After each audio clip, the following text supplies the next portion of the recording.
என் மைண்டில் எல்லாம் என்ன ஓடுதுன்னா, இதே கோடம்பாக்கம் ரோடில் ஃபாரின் வண்டி எடுத்துக்கிட்டு அந்த காரில் வந்து கால் மேலே கால் போட்டு உட்காந்து இதே ஏவிஎம் ஸ்டோரில் அதே ஃப்ளோரில் வந்து போகலன்னு சொன்னால் நான் ரஜினிகாந்த் இல்லை.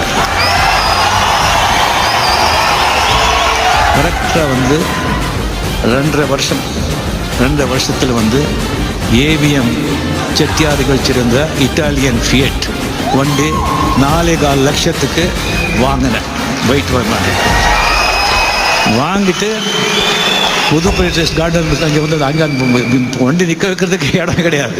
அங்கே நிற்க வச்சுட்டு நம்ம முரளி என் ஃப்ரெண்டு கேட்குறாரு, என்னப்பா டிரைவர் இல்லை, இந்தியன் டிரைவர் வேண்டாம், ஃபாரின் காருன்னா ஃபாரின் டிரைவர் தான் வேணும், இந்தியன் காருன்னா இந்தியன் டிரைவர், ஃபாரின் டிரைவர். நீங்கள் எங்கே ஃபாரின்